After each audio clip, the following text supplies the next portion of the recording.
তো যুবশ্রী প্রকল্পের আপডেট একের পর এক আসছে।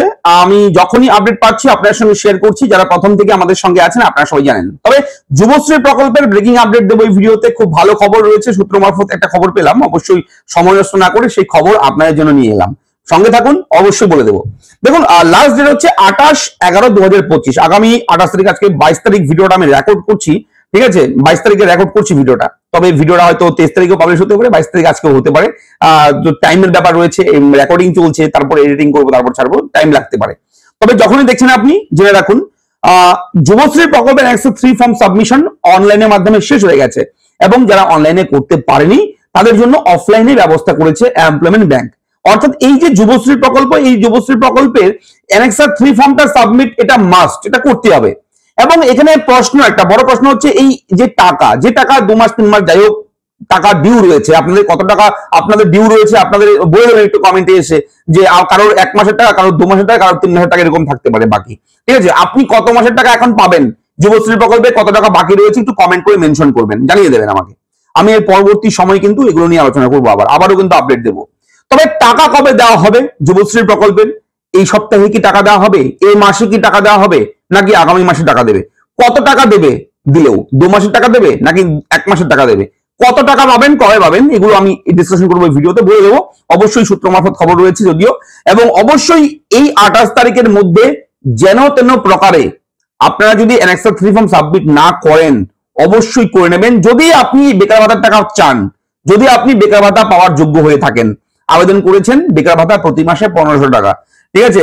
একদম অ্যামাউন্ট কিন্তু একেবারে খারাপ নয়। প্রতি মাসে একটা বেকার ছেলের এডুকেশন পারপাস 1500 টাকা কিন্তু এনাফ, ঠিক আছে? তবে এই টাকাটা কিন্তু দীর্ঘদিন থেকে চলছে 1500 টাকা। তবে এটা বলে রাখি, আপনাদের অনেকের কমেন্ট আছে, আমি নিজেও জানি, বুঝি, বর্তমানে এই টাকাটা একটু বাড়িয়ে দেওয়া উচিত, এটা মনে হচ্ছে আমার উচিত। মানে 1500 টাকা করে এখন হয় না, এই টাকাটা একটু বৃদ্ধি হলে ভালো হয়, সরকারের একটু দেখা উচিত।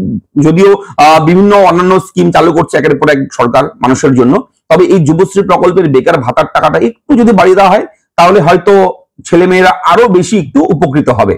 তো আমার এটাই মতামত, আমার মতামত আমি জানালাম। এবার আপনাদের কি মতামত অবশ্যই জানাবেন, ঠিক আছে? আমিও দীর্ঘদিন থেকে ইউটিউবে আপনাদের জন্য যুবশ্রী নিয়ে ভিডিও করি, বিভিন্ন সময় দেখি, বিভিন্ন জায়গায় বিভিন্ন সোশ্যাল মিডিয়ার পোস্ট দেখি, বিভিন্ন তর্ক বিতর্ক হয় বিভিন্ন সোশ্যাল মিডিয়ার প্ল্যাটফর্মে, কমেন্টে, আমি সেগুলোও দেখি, নজরে রাখি সবকিছুই। তো একটাই দাবি হচ্ছে, যুবশ্রী প্রকল্পের ভাতা প্রাপকদের দাবি একটা, ভাতার টাকাটা একটু বাড়িয়ে দেওয়া। অবশ্যই এই বাড়িয়ে দেওয়া টাকাটা বৃদ্ধি করা একটু দরকার। এটা আপনারা যারা যারা এই মতের সঙ্গে মতামত যদি মিলে যায় আপনার সঙ্গে, তো অবশ্যই একটু কমেন্ট করে বলবেন শুভঙ্কর দা আপনি ঠিক বলেছেন। অবশ্যই এই টাকা দিয়ে হয় না। একটা কোর্স করতে গেলে, ভালো একটা কোর্স করতে গেলে যাতায়াত খরচা আছে, ঠিক আছে? সবকিছু মিলেমিশে একটু টাকাটা যদি বাড়িয়ে দেওয়া হয় খুব ভালো। কেননা এই টাকাটা কিন্তু আবার রেগুলারলি দেয় না, যে প্রতি মাসেই 2 তারিখ 3 তারিখের মতো সরকারি চাকরিজীবী বেতনের মতো যে টাকাটা ঢুকে যেত, তাহলে মানা যেত। কিন্তু সেই টাকারও কোনো ঠিক ঠিকানা নেই। যুবশ্রী প্রকল্পের টাকা কখনো 2 মাস 3 মাস পেন্ডিং, কখনো 5 মাস পেন্ডিং। তো এইভাবে তো একটা জায়গায় ভর্তি যদি হন আপনি, সেখানেও আপনার সমস্যা। সেখানে তো বাকি আপনাকে কোর্স করাবে না, সেখানে রেগুলারলি আপনার টাকা দিয়ে কোর্স করতে হবে। এবার যুবশ্রী প্রকল্পের টাকা যদি রেগুলারলি দিতে পারে সরকার, অবশ্যই এমপ্লয়মেন্ট ব্যাংক দৃষ্টি আকর্ষণ করছি, যারা আধিকারিকরা আছে যদি দেখে থাকেন, বিনীত অনুরোধ আপনাদের কাছে, অবশ্যই বিষয়গুলো আপনারা দেখবেন। যদি কোনো আধিকারিক আপনারা দেখে থাকেন ভিডিওটি, অবশ্যই আমার বিনীত অনুরোধ সবার জন্যই, যুবশ্রী ভাতা প্রাপকদের টাকা যাতে করে নিয়মিত দেওয়া হয়, অবশ্যই একটু যাতে করে বাড়িয়ে দেওয়া হয়, একটু আবেদন নিবেদন অনুরোধ এগুলো বলতে পারেন, ঠিক আছে? অবশ্যই আপনারা দেখুন বিষয়গুলো।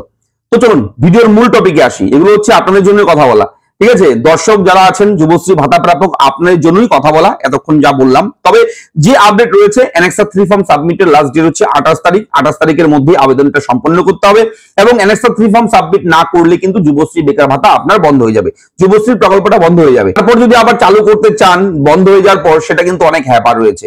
আর হ্যাঁ, এই 28 তারিখ, তো 28 তারিখ মানে কি এই মাস তো শেষ, তাহলে ঠিক আছে, এই মাস শেষ, তার সামনে ডিসেম্বর মাস। এবার যেটা খবর পেলাম সূত্র মারফত, সেটা হচ্ছে আগামী মাসের ফার্স্ট উইকে, আগামী মাসে ডিসেম্বর মাসের ফার্স্ট উইকের মধ্যে 10 তারিখের মধ্যে একটা পেমেন্ট আপনি পেতে পারেন, 1 মাসের টাকা আপনি পেতে পারেন, ঠিক আছে? যুবশ্রী বেকার ভাতা ডিসেম্বরের ফার্স্ট উইকে দেওয়ার একটা সম্ভাবনা রয়েছে, কারণ 28 তারিখ অ্যানেক্সার 3 ফর্ম সাবমিট হয়ে যাবে। তারপরও 28 তারিখের পরেই তো মনে করুন মাস শেষ, এটা 28 তারিখ মানে মাস শেষ, একটা মাস শেষ। তো তারপর হচ্ছে ডিসেম্বর মাস, সেই ডিসেম্বর মাসের ফার্স্ট উইকের মধ্যে 10-11 তারিখের মধ্যে আপনারা একটা মাসের টাকা পেতে পারেন যুবশ্রী প্রকল্পের, এবং এটা প্রবল সম্ভাবনা রয়েছে। আপনারা ওয়েট এন্ড সি, একটু অপেক্ষা করুন, দেখুন তারপর কি হয়।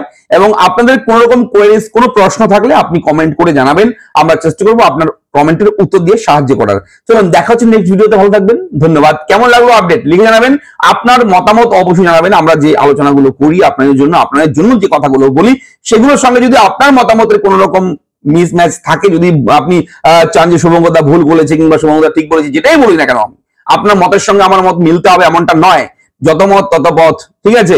তো যেটাই আপনার মতামত রয়েছে, নেগেটিভ পজিটিভ যাই ভাবছেন আপনি লিখে জানান একটু, তাহলে আমরা দেখতে পারবো বিষয়গুলো, অবশ্যই বুঝতে পারবো। ধন্যবাদ, ভালো থাকবেন, দেখা হচ্ছে নেক্সট ভিডিওতে।